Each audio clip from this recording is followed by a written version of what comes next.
함께 하나님을 예배하겠습니다.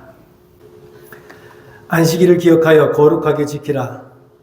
이는 엿새 동안에 나 여호와가 하늘과 땅과 바다와 그 가운데 모든 것들을 만들고 일곱째 날에 쉬었음이라.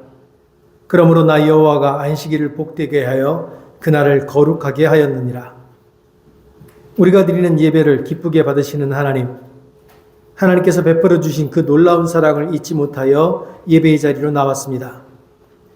손을 높이 들어 삼위일체 하나님께 영광을 돌립니다.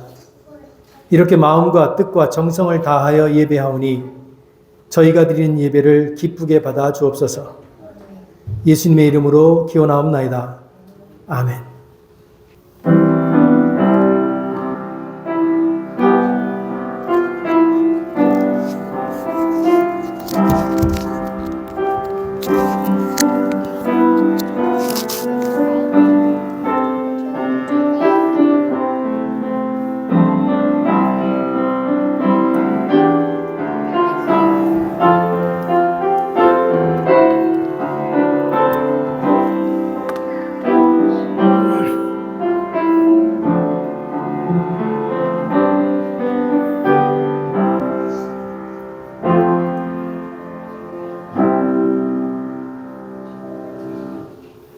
주순이장님께서 기도하실 때 다 함께 기도하겠습니다.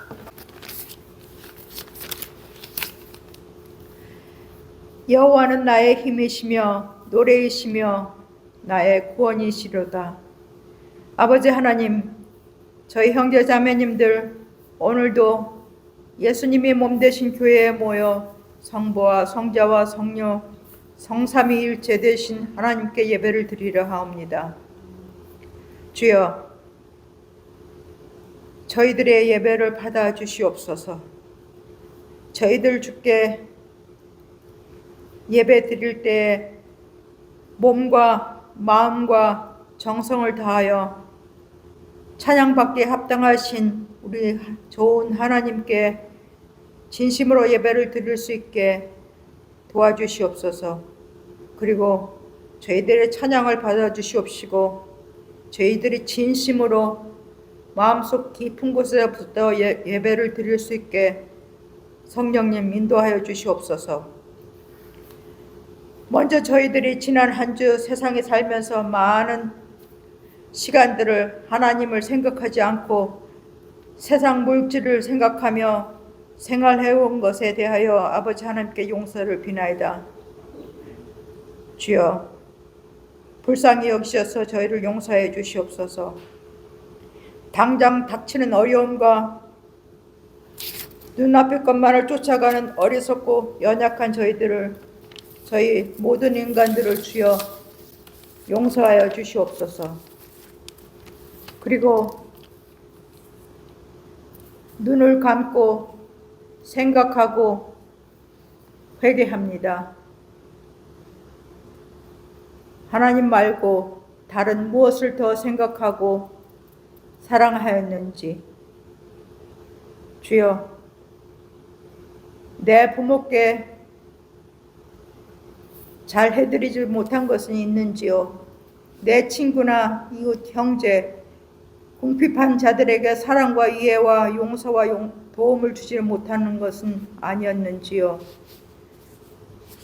모두 회개하오니 용서해 주시옵시고 그리고 저희들을 불쌍히 여겨 주시옵소서. 저희들을 멸하지 말아 주시옵소서. 주여, 간곡히 부탁드립니다. 저희들의 죄를 용서해 주시옵소서. 이제 며칠 있으면 구정도 지나가고 완전한 2025년이 되었습니다. 주 여호와여, 2025년에도 주님께서 이스라엘 민족을 애굽에서 이끄신 것처럼 저희 모든 인간들을 이끄시고 필요한 것으로 채워주시옵시고 또 일깨워 주시옵시고 지켜주시며 불쌍히 여겨주셔서 2025년을 무사히 마칠 수 있게 하여 주시옵소서. 오늘 저희들이 드리는 예배를 주여 기쁘게 받아주시옵시고 또 저희들 진심으로 아버지 하나님을 찬양하게 하여 주시옵소서. 이 모든 말씀 우리 주 예수 그리스도를 이름 받들어 기도드렸습니다.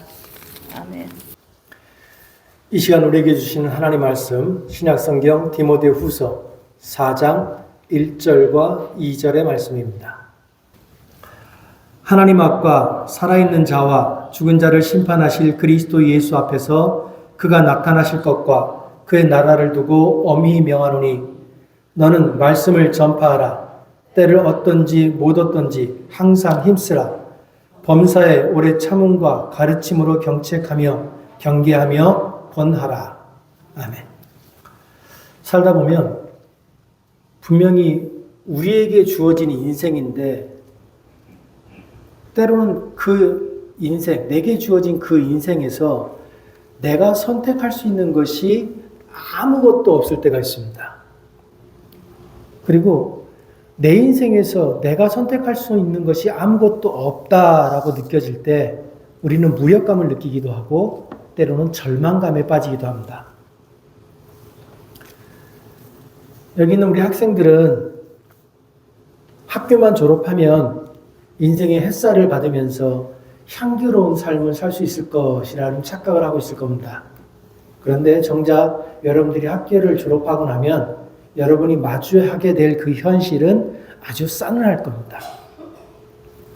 직업, 연애, 결혼, 그리고 삶을 유지하기 위한 재정, 그 모든 것들이 여러분의 삶을 짓누를 겁니다. 여러분들이 현재 살아가는 시대, 이 시대를 살아가는 20대를 가리켜서 이 시대가 3포 세대, 5포 세대라고 부른답니다. 청년들이 인생을 살아가면서 포기할 것이 너무 많기 때문에 너무 힘든 시절을 보내고 있기 때문에 그런답니다.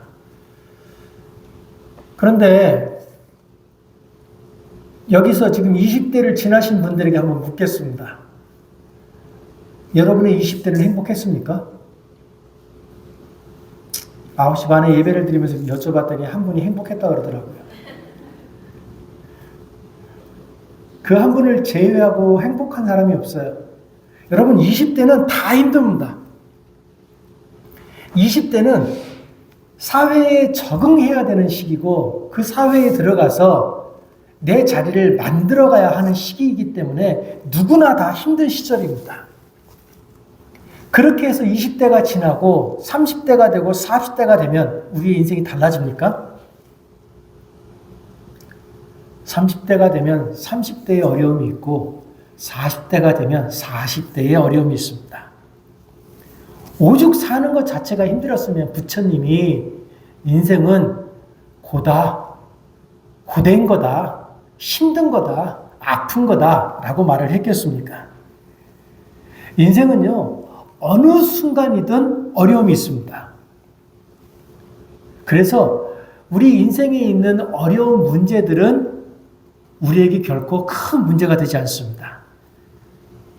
다만 우리를 힘들게 하는 건 우리 인생에 있는 그 어려운 문제가 아니고 그 순간에 우리에게 선택할 기회가 없다는 겁니다.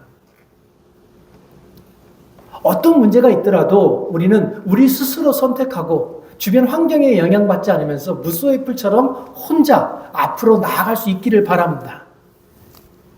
그런데 그럴 수 없을 때가 있어요.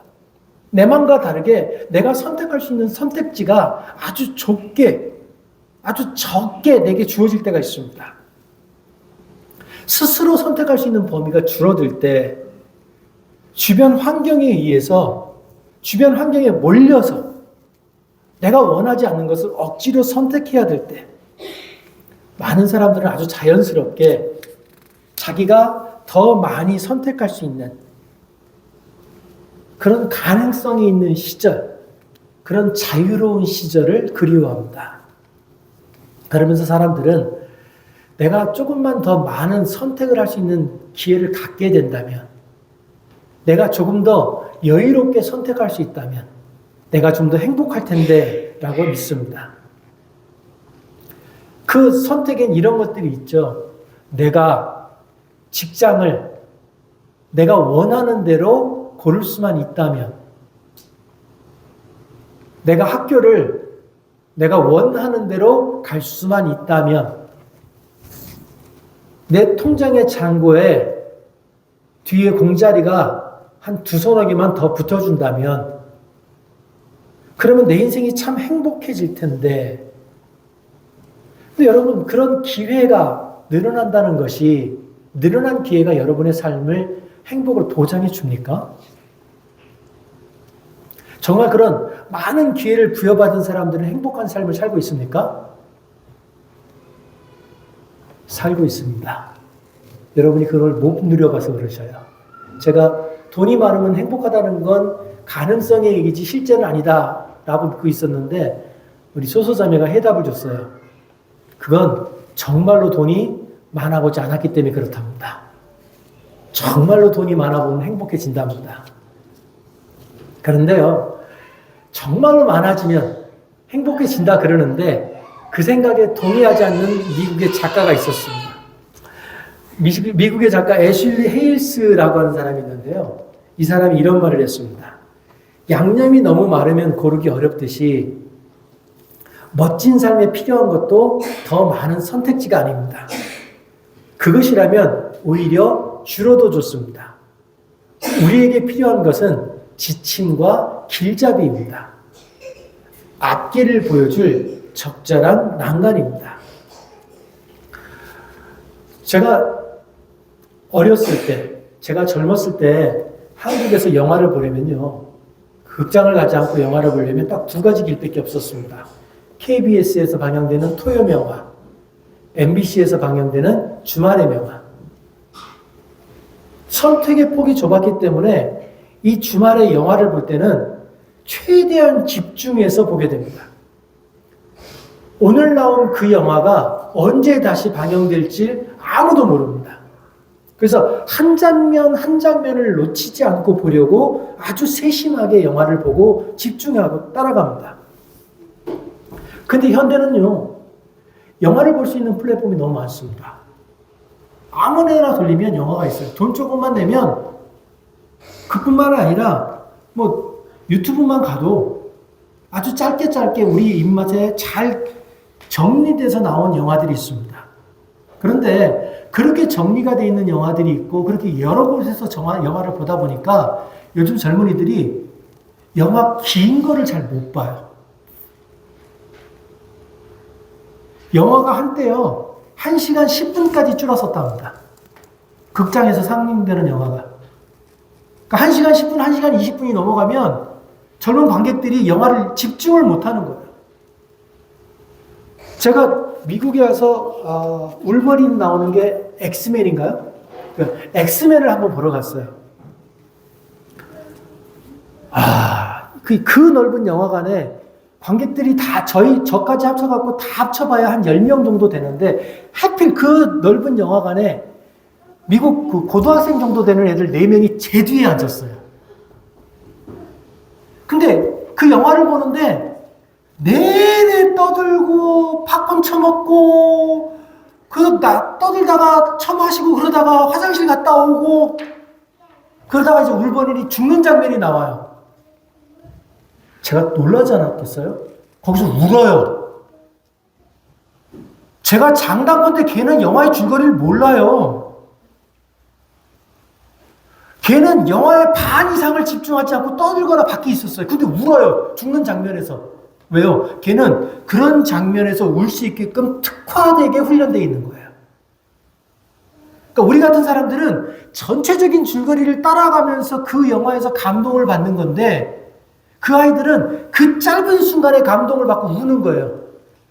막 나오면서 목구멍까지 너 도대체 그때 왜 울었냐고 묻고 싶은데 걔가 길게 설명하면 못 알아들으니까 그냥 그 궁금증을 참고 온 거예요. 근데 요즘 젊은이들의 특징이 그렇습니다. 너무 콘텐츠가 많다 보니까 집중하지 않아요. 다른 말로 하면 우리의 선택지가 많다고 하는 그것이 곧 우리의 좋은 경험으로 이어지는 것은 아니라는 겁니다. 선택지가 너무 많은 시대에 살다 보니까 요즘 사람들은 한 작품 한 작품을 음미하면서 보기보다는 피상적으로 스쳐 지나가면서 소비하는 경우가 되게 많아졌다는 겁니다. 선택지가 많다 보니까 피상적으로 모든 것을 살피고 피상적으로 모든 것을 살피며 지나가다 보니까 무엇이 더 좋은 게 있나라고 더 빠른 속도로 지나가게 된다는 거예요. 우리가요, 나는 누구인가, 나는 무엇을 위해 창조된 사람인가를 알려면 반드시 우리 자신의 한계를 알아야 합니다. 우리가 지금 가지고 있는 우리 자신의 한계는요, 그 자체로 우리를 불편하게 하고 그 자체로 우리를 고통스럽게 하지만 우리는 우리가 가진 그 한계를 통해서 나의 나됨을 발견할 수 있기 때문입니다. 하나님이 천지를 창조할 때를 한번 생각해 보십시오. 창세기 1장을 보면 하나님께서는 해와 달을 구분하셨습니다. 하늘과 땅을 구분하셨습니다. 바다와 육지를 구분하셨습니다. 그리고 낮과 밤을 구분하셨습니다. 하나님은 이처럼 창조의 모든 영역을 확실하게 구분하셨습니다. 그런데 이 한계들은 단순한 제한으로 끝나는 것이 아니라 하나님의 자기 비움을 통해 창조를 가능하게 했던 한 일종의 도구였던 겁니다. 하나님은 자신이 창조하신 피조물들이 독립적이고 고유하게 행동할 수 있도록 당신의 능력을 제한하셨습니다. 그러니까 창조의 출발점은 하나님의 자기 제한에서 시작되는 겁니다. 앞에서 말씀드렸던 애슐리라고 하는 작가는 이 점을 이렇게 강조했습니다. 한계 상황 안으로 더 들어가 이전보다 좀 작아지려는 초대야말로 가장 좋은 초대이다. 하나님이 우리를 부르시는 좋은 장소는 우리 삶에 있는 한계를 통해서 찾아오는 겁니다.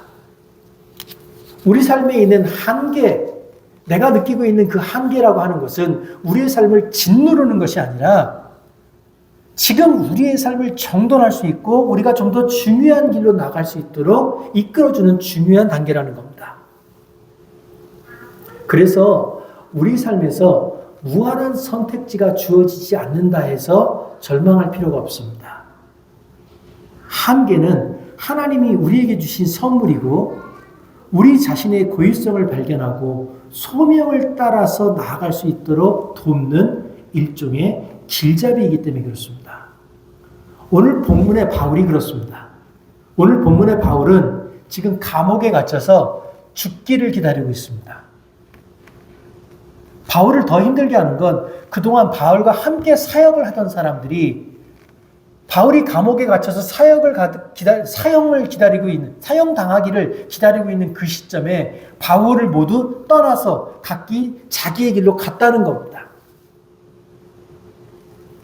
모든 사람들이 바울을 다 떠나가고 감옥에 갇혀서 외롭게 된 바울이 한계에 봉착하게 되니까 디모데를 떠올리고 이 디모데에게 편지를 쓰게 된 겁니다. 다른 말로 하면 바울이 감옥에 갇혀서 곧 죽을 날을 기다리고 있을 때 모든 사람이 떠나는 것은 우연이 아니라 하나님이 바울로 하여금 디모데를 떠올리게 하기 위해서 만들어주신 바울의 한계 상황이었다고 하는 겁니다. 바울은 내가 언제 죽을지 모르고 내 옆에 나와 함께 기도할 동역자가 없다는 그 한계를 절박하게 느끼면서 디모데를 떠올렸고 디모데에게 편지를 쓰면서 아주 간절한 마음으로 올 해가 가기 전에 꼭 나에게 오라 라고 편지를 썼습니다. 2000년 전에 쓰여졌던 그 한계 상황 가운데 쓰여졌던 이 편지가 2000년을 이어오면서 오늘 우리들에게 은혜를 끼치는 겁니다. 이 한계 상황 속에 있었던 바울이 오늘 이렇게 말합니다. 때를 얻든지 못 얻든지 항상 힘쓰라. 여기서 때를 얻다라고 하는 건 기회가 좋다라는 말입니다. 외견, 겉으로 보기에 모든 조건이 완벽하게 갖춰져서 내가 무엇을 원하든지 그 모든 것을 할 수 있는 그런 상황을 말합니다. 반면에 못 얻든지는 기회가 나쁘거나 기회 자체가 아예 주어지지 않은 상황을 말합니다. 내가 뭔가 하고 싶은 일이 있는데 그 일을 할 수 있는, 그 일을 시도할 수 있는 기회 자체가 주어지지 않는 것. 그러니까 듣기만 해도 좌절감이 느껴지는 그런 상황입니다. 영어에서는 이 부분을 in season, out of season 이렇게 번역을 했더라고요. 그러니까 지금 내게 주어진 시즌이 이게 지금 나에게 주어진 기회는 얼마나 좋을까라고 사람들이 생각한다는 거예요. 내가 지금 이 순간 주인공으로 살아갈 수 있으면 얼마나 좋을까라고 사람들이 생각한다는 거죠.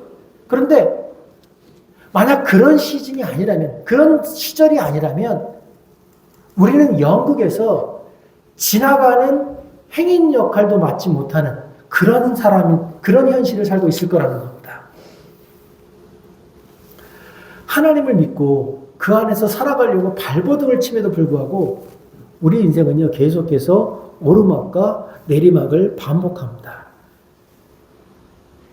우리가 전심을 다해서 하나님을 사랑하고 그 안에서 하나님을 사랑하면서 살아가고자 하지만 우리가 살아가는 세상은요, 끊임없이 우리에게 너의 믿음을 증명해라 라고 요구합니다. 그래서 바울의 항상 힘쓰라 라는 이 말은 바우디의 사랑의 선언을 떠올리게 합니다.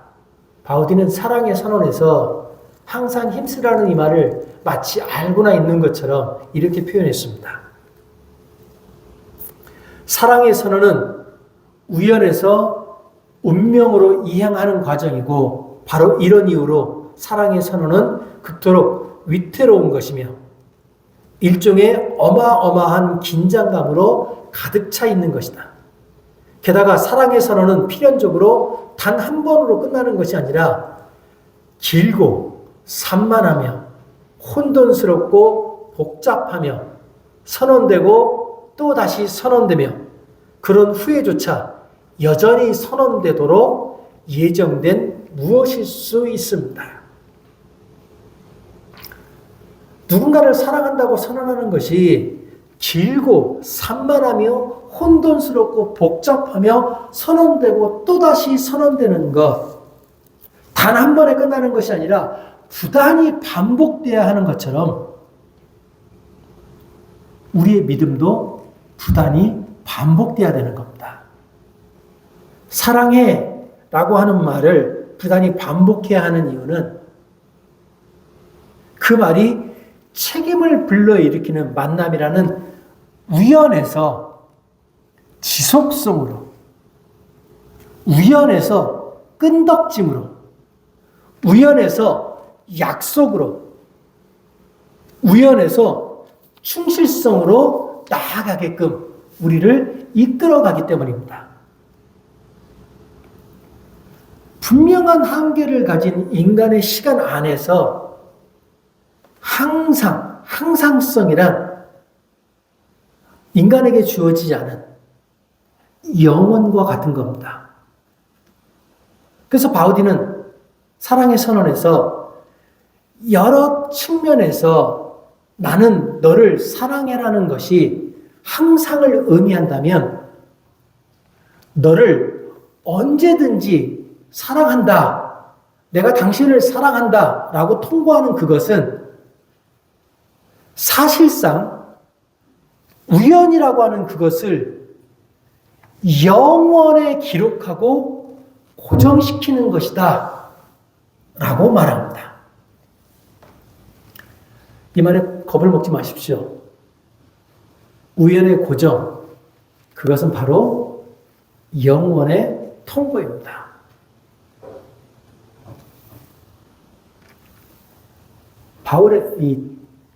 바디 위의 이 말은요, 바울의 항상 힘쓰라 라고 하는 이 말을 떠올리게 합니다. 항상 힘쓰라 이 말은요, 늘 가까이 붙어 있으라 라는 말입니다. 우리가 세상에 복음을 전할 기회를 얻든지 못 얻든지 그것과 상관없이 꾸준하게 복음에 붙어 있어라. 다른 말로 네 주변 환경이 어떻든지 상관없이 너는 꾸준하게 복음을 살아내는 사람이 되라. 우리 삶의 현실이 복음을 거절할지라도, 우리 삶의 현실이 복음을 멸시할지라도 적어도 예수를 믿는 우리는 그 복음에 붙어서 살라는 말입니다. 에릭 프롬은 소유냐 존재라 한 책에서 인간의 삶의 방식을요, 소유의 양식과 존재의 양식으로 구분했습니다. 소유의 양식이라고 하는 것은 물질적 소유와 소비를 통해서 자신의 가치를 확인하려고 하는 삶의 태도입니다. 반면에 존재 양식은요, 내면의 성장과 타인과의 진정한 관계를 중요시하면서 자신의 능력을 생산적으로 사용하고 세계와 내가 하나가 되게 하려고 하는 그런 삶의 태도를 말합니다.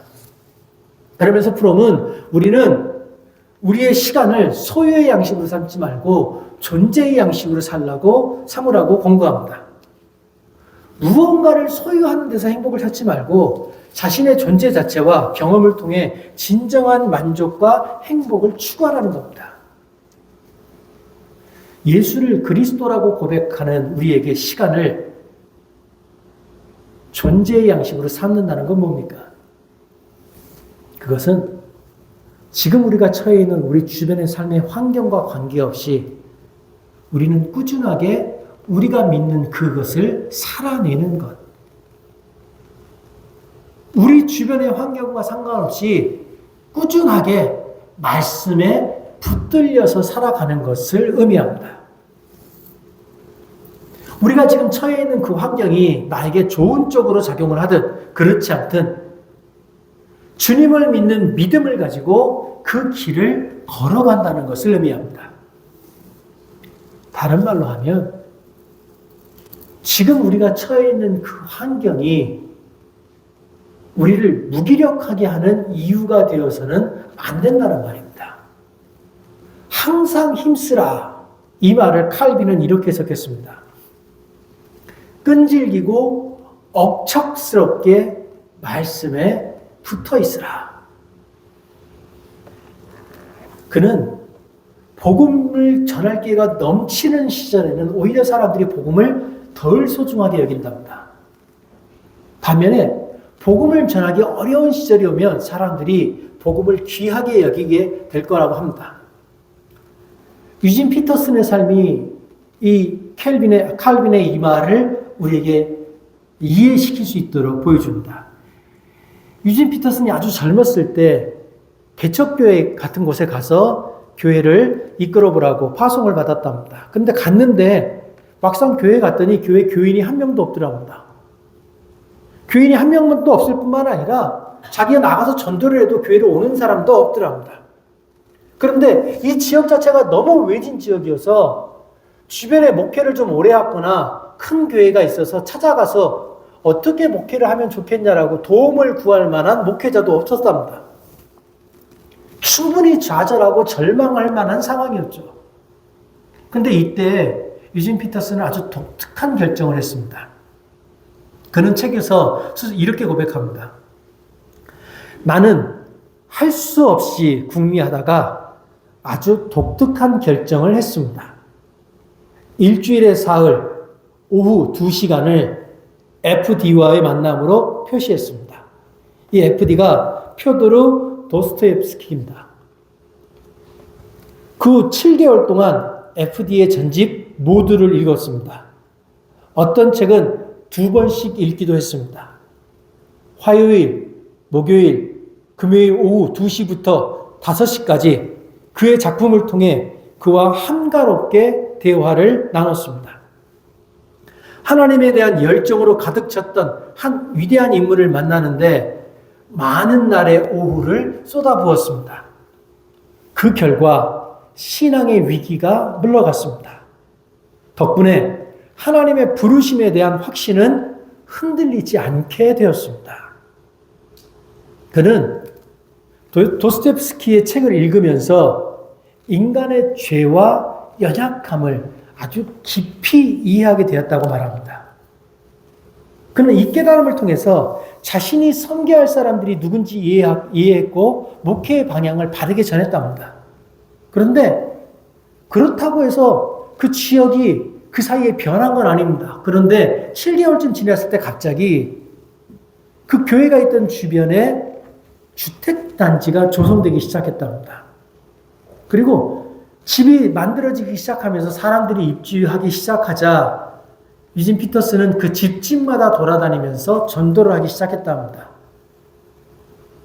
집집마다 전도를 돌아다닐 때 경험을 피터스는 이렇게 기록하고 있습니다.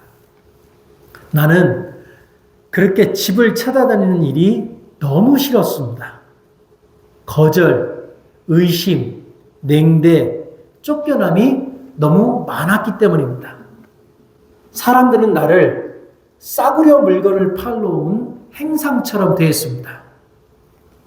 하지만 시간이 지나면서 문이 열리고 나를 받아주는 가정들이 점점 늘어났습니다. 그렇게 정말 싫었던 시간이 지나면서 조금씩 교회에 사람들이 찾아오기 시작했고 피터스는 그렇게 교회에 찾아온 한두 명의 사람들과 성경 공부를 하기 시작했습니다. 근데 성경이 너무 옛날 글로 쓰여 있어서 사람들이 성경의 글을 이해하지 못하는 거예요. 갈라디아서를 공부하는데 그 말 자체를 이해를 못하니까 이 사람들에게 성경을 이해시키기 위해서 피터슨이 갈라디아서를 현대 언어로 현대인들이 이해할 수 있는 길로 다시 번역을 했답니다. 성경 공부에 참석했던 사람들이 너무 좋다고 다음 성경 공부도 이렇게 번역을 했으면 좋겠다고 그래서 계속 성경을 새로 해석을 했대요. 그렇게 하다 보니까 성경 66권을 모두 해석하게 됐는데 그게 요즘 우리가 읽고 있는 유진 피터슨의 메시지 성경이라고 하는 책입니다. 만약 피터슨에게 목회를 하기 좋은 시절만 있었다면 그가 교회에 부임했을 때부터 교인들이 많았고 또 그가 전도하는 족족 사람들이 교회에 몰려들었다면 그는 그 책을 읽을 시간이 없었을 겁니다. 그 책을 읽지 않았다면 사람들을 이해하려고 노력도 안 했을 겁니다. 사람들을 이해하려고 노력하지 않았다면 갈라디아서 성경을 사람들이 이해할 수 있는 이 언어로 번역하려고 노력하지도 않았을 겁니다. 그에게 어려운 시절이 없었다면 메시지 성경이라고 하는 성경이 만들어질 수 있는 배경도 없었을 겁니다. 우리 모두가 잘 알고 있는 에릭 프롬이라고 하는 사람은요, 그 유명한 책 사랑의 기술이라고 하는 책을 이렇게 용감하게 시작합니다. 사랑은 기술인가? 기술이라면 지식과 노력이 요구된다. 아니면 사랑은 우연한 기회에 경험되는, 다시 말하면 행운만 있으면 누구나 겪게 되는 즐거운 감정인가? 그러고 스스로 이렇게 답합니다. 사랑은 우연한 기회에 경험되는 즐거운 감각이 아니라 올바로 알고 배워야만 얻을 수 있는 하나의 기술이다. 우리는 은혜로 구원을 받았습니다. 우리에게 주어진 구원을 위해 우리가 한 노력은 단 하나도 없습니다. 그런데 은혜와 달리 믿음을 사는 삶은 다릅니다. 은혜가, 구원이 하나님의 은혜에 의해서 우연히 얻어진 것이라면 믿음의 삶은 절대로 우연히 얻을 수 있는 것이 아닙니다. 우리는 우연히 얻어지는 행운과 같은 시간을 보내는 사람이 아닙니다. 믿음의 삶을 산다고 하는 그리스도인은 부단히 노력하고 연습함으로써 자기에게 주어진 시간을 살아가는 사람입니다. 부단히 연습하고 노력하면서 자기에게 주어진 시간을 살아가는 사람은 환경에 지배당하지 않습니다. 왜냐하면 그런 사람에게 중요한 것은 환경이 아니라 나를 나되게 하는 하나님의 말씀, 나를 나되게 하는 하나님의 은혜이기 때문입니다. 그런 사람들에게 정말 중요한 것은 지금 내가 겪고 있는 이 시기가 좋은 시기이냐 나쁜 시기이냐가 아닙니다. 그런 사람에게 중요한 것은 내가 지금 어떤 시절을 보내고 있느냐가 아니라 지금 이 시절에도 내가 하나님의 말씀을 묵상하고 연구하고 있느냐? 내가 하나님께 사랑을 받은 그것처럼 내가 내 주변에 있는 사람을 사랑하는 그 일에 열심을 계속해서 내고 있느냐? 이것이 중요한 겁니다. 하나님의 말씀을, 그 복음을 현실에서 살아내는 사람에게 정말 중요한 것은 내가 하나님의 말씀에 충실하며 그 말씀에 흠뻑 젖어 있는가 하는 겁니다.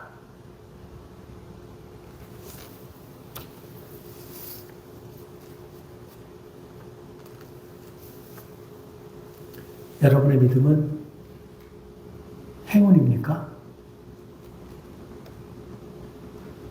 아니면 투쟁입니까? 기도하겠습니다.